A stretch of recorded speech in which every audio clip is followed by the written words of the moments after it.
Olá, seja bem-vindo ao meu canal. Aqui é Érica Maia, estudante de fonoaudiologia, e venho falar com vocês sobre inflamação no ouvido.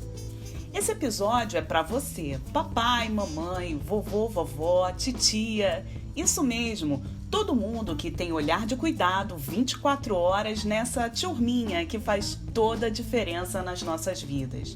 Seu filho, neto ou sobrinho. Para agora, para tudo, bora se informar. A criança é muito sensorial. Pega daqui, empurra de lá, põe a mão no chão, depois dá aquele abraço. Aí vem o beijo de muito obrigado. Você é meu the best friend de chupeta eterna. E tem a rolada no chão, né? Pra disputar aquele brinquedo que é meu, mas é nosso. É por aí. As bactérias pegam carona nessa agitação. E assim, welcome, inflamação. Nem água limpa. Inflamação no ouvido é conhecido no meio acadêmico como otite média, que se manifesta na orelha média. Entendeu a pegadinha? As bactérias, os agentes causadores, chegam ao nosso organismo pelas vias respiratórias. No nosso organismo existe uma estrutura responsável por fazer a drenagem e ventilação da região da orelha média e região da nasofaringe.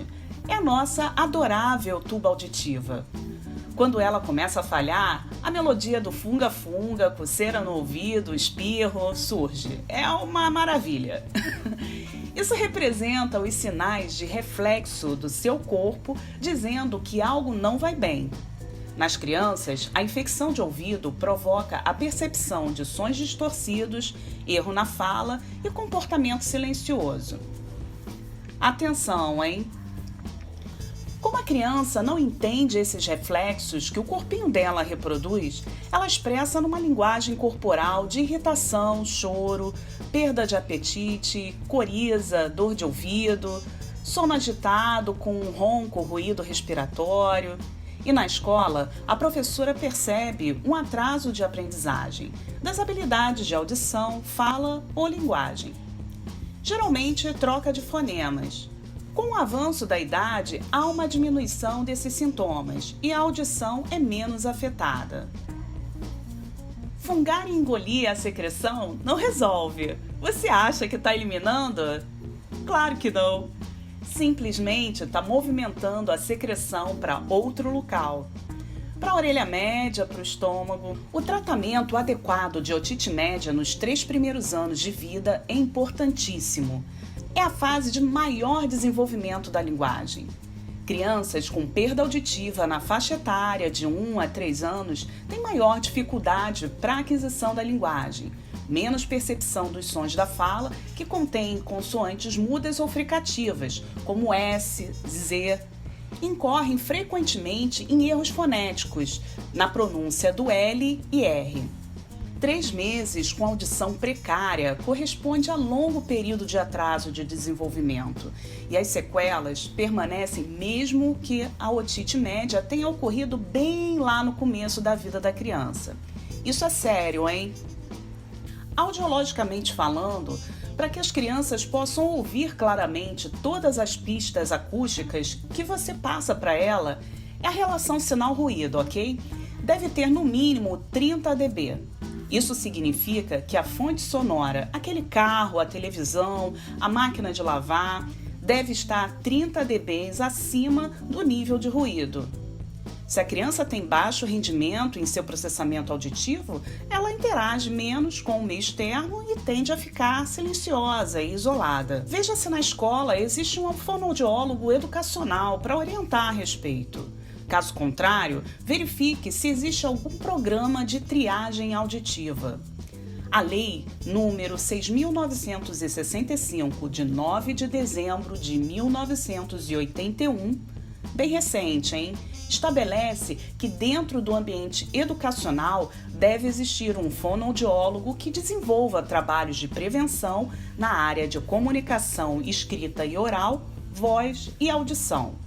Vale se informar. A triagem auditiva é um procedimento simples e rápido que busca identificar crianças que podem apresentar perda auditiva.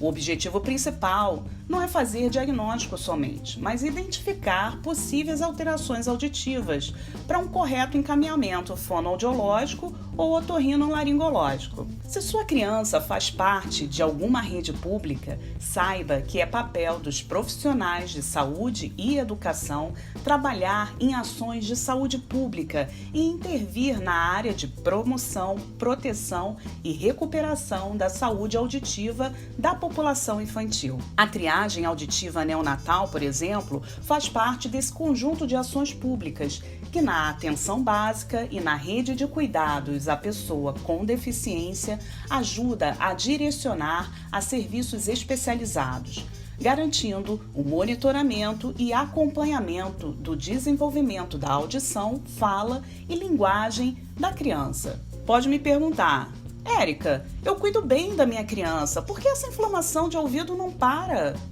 Opa, sei responder, hein?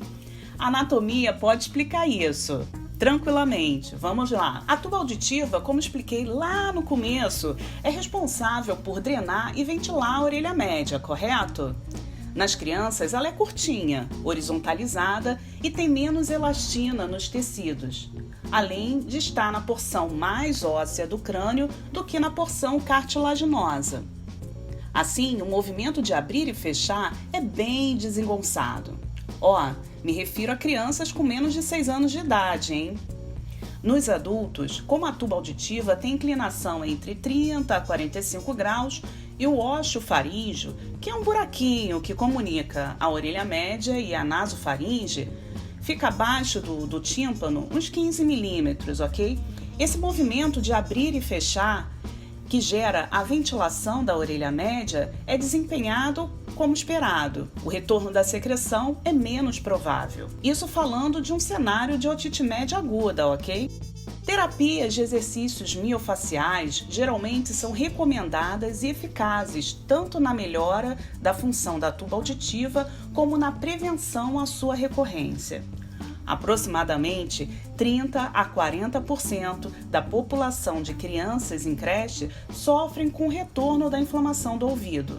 Pais e responsáveis foram unânimes em afirmar, num estudo científico que passei aos olhos, que no período de realização das terapias fonoaudiológicas, as crianças não apresentaram queixas de otalgia, perda auditiva, e teve menos coriza e ronco respiratório durante o sono.